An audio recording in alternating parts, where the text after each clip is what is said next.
আমি আজকে বক্তব্য দিচ্ছি এখানে আল্লাহর কসম, আমার এই সময় থেকে আমি যে কথাগুলো বলবো আগামী 5 মিনিট, আমি শুধু বেনামাজিকে উদ্দেশ্য করে বলবো। কাকে উদ্দেশ্য করে বলবো? নামাজিরা নিজের উপরে নিয়েন না। আমি এবার আমার এলাকা বলি কুমিল্লা নাঙ্গলকোট। আমার বাড়ি কোথায়? কুমিল্লা নাঙ্গলকোট।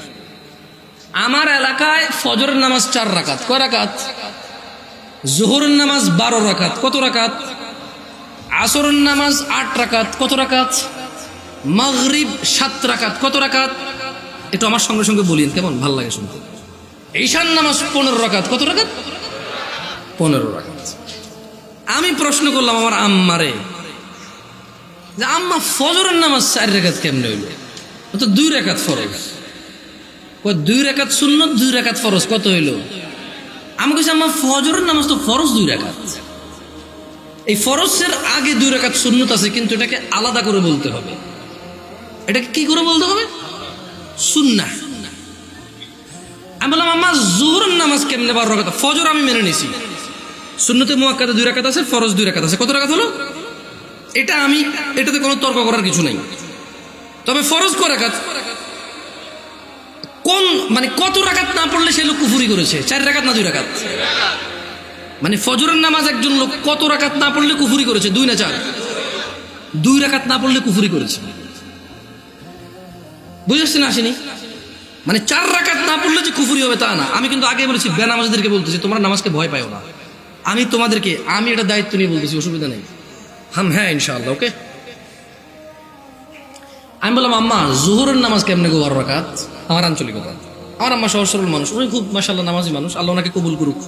তারপরও গ্রামের মানুষ যেমন হয় উনি ঠিক তেমনই, একবারে এক্সট্রা অর্ডিনারি কিছু না, ওকে। আবার একবারে নর্মাল না, ঠিক গ্রামের মা। উল্টাপাল্টা করলে আগে মারতো দূরে, হ্যাঁ, একবারে ঠিক গ্রামের মাই। ঝগড়া হলে দেখা যায় আরেকজনের দোষ, মাইর দিত আমগো আমার ভাইদেরকে, তুই গেছস কে? ঠিক ওরকমই আমার আম্মা। তো কয় যে বড় সুন্নত 4 রাকাত। কোন সুন্নত 4 রাকাত? ফরজের আগে। ফরজ 4 রাকাত। কত হইল? কইলাম আম্মা ঠিক আছে 8 পাইলাম। এরপরে ছোট সুন্নত 2 রাকাত। কত হইল? কইলাম আম্মা 10 পর্যন্ত কিন্তু আমি বুঝছি, কারণ এখানে 6 রাকাত সুন্নতে মুআক্কাদা আছে। বাকি 2 রাকাত কেমনে এসে 12 রাকাত জোহর নামাজ হইল? 2 রাকাত নফল। আমি কি আমার নফলের তো কোনো হিসাব হয় না? 4 রাকাত নফল করে তো তাহলে জোহর নামাজ 14 রাকাত করা যাবে। কারণ যদি নফল 2 রাকাত অ্যাড করে যদি জোহরকে 12 বানানো যায়, তাহলে আরো 2 রাকাত নফল অ্যাড করে 14 বানানো যাবে। কই কেমনে? আমি কিছু যেমনি 2 রাকাত অ্যাড হয়ে 12 হয়েছে, এমনি 2 রাকাত অ্যাড হয়ে 14 হবে। বুঝাইতে পারি নাই? কি আমি কি ভুল শিক্ষা দিচ্ছি মানুষকে? আমি আমার আম্মাকে বললাম যে আম্মা 10 পর্যন্ত আমি বুঝতে পারছি যে এখানে 4 রাকাত আছে, যেটা না পড়লে মানুষ কুফরি করে, শিরিক করে, মানুষের ঈমান থাকে না, ওর মুসলমানিত্ব থাকে না। আল্লাহ নবী বলেছে মুশরিক কাফের আর মুসলমান মুমিনের মধ্যে পার্থক্য হচ্ছে নামাজ। এ হলো জোহর 4 রাকাত না পড়লে এই লোক আর এই হিন্দু বৌদ্ধ খ্রিস্টানের মধ্যে পার্থক্য তেমন কিছু থাকে না। কিন্তু আমি আমার আম্মারে বললাম যে আম্মা বাকি 6 রাকাত সুন্নতে মুআক্কাদা, এটার বিশাল বড় বেনিফিট আছে, আমি ওই বেনিফিটটাও বলবো ইনশাআল্লাহ। বললাম আম্মা 12 কেমনে হইলো তাইলে? তো তোরে আমি আগেও বলছি 2 রাকাত নফল 12 রাকাত। বললাম আম্মা নফল অর্থ বেশি। নফল অর্থ কি? আরবিতে নওয়াফিল বলে, জিয়াদা বলে। কি বলে? এই গাজীপুরে কেউ বিদেশ থাকে? সৌদি আরব, দুবাই, ওমান, কুয়েত এগুলো থাকে? আমাদের এদিকে প্রচুর প্রবাসী আছে, ওরা আরবি বোঝে। আছে কেউ এখানে প্রবাসী? زيادة أنت معلوم زيادة يا أخي؟ معلوم زيادة؟ ها؟ تدري وش المعنى زيادة؟ بزيادة يعني زيادة، ها زيادة.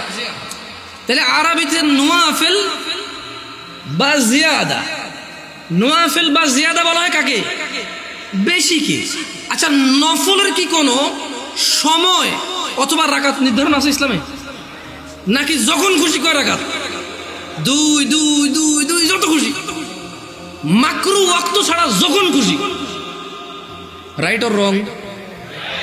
আমি বললাম আম্মা তাইলে তো এটা তো মানুষের উপরে, হ্যাঁ নফল পড়বে কেন? যে লোক ফরজ নামাজ পড়েনি তার নফলগুলো আল্লাহ তাআলা কিয়ামতে যদি ওর নামাজে ঘাটতি থাকে ইনশাআল্লাহ ফরজের জায়গায় আনবে। আমরা জানি এটা, আমরা এটা মানুষকে বলবো, কিন্তু আমরা জিনিস যেটা যা ওটাকে তাই বলবো।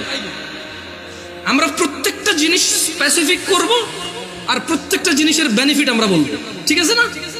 আমি বললাম আম্মা, যেই নিয়মে 2 রাকাত নফলকে আপনি জোহর কইছেন, ঠিক ওই একই নিয়মে 4 রাকাতকে জোহর বলা যাবে, 6 রাকাতকেও জোহর বলা যাবে। কারণ আপনি যদি বলেন যে 4 রাকাত নফল করে কেমনে জোহর সহ্য হবো, তাহলে আপনি আমারে বুঝাই দিতে হবে কেমনে 2 রাকাত নফল হয়ে জোহর বার হইল। বুঝাইতে পারছি?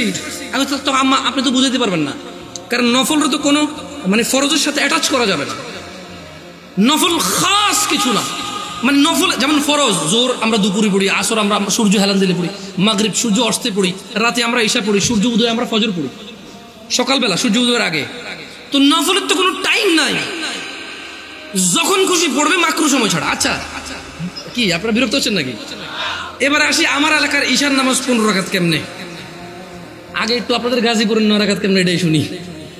এই আমি কি বিভ্রান্ত করতেছি জাতিকে? আমি আগেই বলছি আমার কথাগুলো বেনামাজের জন্য। কার জন্য? বেনামাজি। আমি বলবো সবকিছু ব্যাখ্যা দিচ্ছি ইনশাআল্লাহ।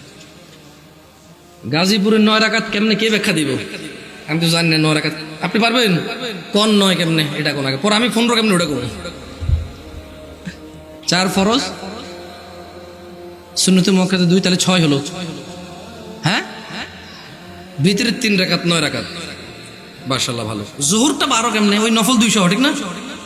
তো ঈশায় নফল আনলেন না যে? আমার এলাকায় ভাই এই 2 নাম্বারই করে নাই, জোহর নফল 2 আনছে, ঈশাও 2 আনছে। ওরা মানে কোনো নামাজের কি করে নাই।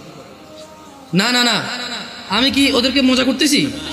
আমরা নামাজ পড়তাম না, এই মানুষগুলো আল্লাহ ওদেরকে বেহেশত নসিব করুন, ওরা প্রত্যেকটা নামাজের সাথে আমাদেরকে নফল নামাজ পড়তে উদ্বুদ্ধ করেছে। ওরা চিন্তা করেছে যে যদি 2 রাকাত পড়তে বলি, এই অনেক বছর থেকে নামাজ পড়ে না, ইনশাআল্লাহ এর কবর তলে ঘাটতি হবে, ঘাটতিটা পূরণ করবে ইনশাআল্লাহ। ওই নেক নিয়তে কিন্তু বলছে। শোনেন, আমি বুঝি না তা না, কিন্তু ভুল বুঝিয়ে না আমার, আমি আগে বলছি। বাট আমি চাচ্ছি যারা নামাজ পড়ে না ওরা তো ভয় পেয়ে যায় 15 শুনবে। আমি বুঝতে পারছি না, পারি নাই। এই ছোট ভাই, তোমরা কিন্তু খুব বিশৃঙ্খল, তোমাদের বড়দের উচিত তোমাদেরকে সামলানো। তোমরা মেলায় আসনি ছোট ভাই, তোমরা মেলায় আসনি, তোমরা জীবন ব্যবস্থা শিখতে এসেছো, আগামী জীবন কিভাবে যাপন করবে সেটা শিখতে আসছো। তোমরা মেলায় আসনি। যাই হোক, বাচ্চাদের দোষ দিয়ে লাভ নাই। মাহফিল কমিটির বেশিরভাগ জায়গায় গরু জবা দিয়ে বিরিয়ানি খাওয়ায়, এটা একটা উৎসবই। সব পোলাপান খেলবে, দুলবে, অসুবিধা কোথায়? ওরা যদি বুঝতো এটা একটা শিক্ষণীয় জায়গা, একটা ক্লাস হবে এখানে, একটা সেমিনার হবে যেখানে মানুষ ন্যায় অন্যায়ের পার্থক্য করবে, ওরা এটা করতো না। ওদেরকে ঠিক হওয়ার আগে মুরব্বীদের ঠিক হতে হবে, ওয়াজ মাহফিলকে অনুষ্ঠানের কথা বাদ দিতে হবে। এটা একটা শিক্ষণীয় জায়গায় রূপান্তরিত করতে হবে।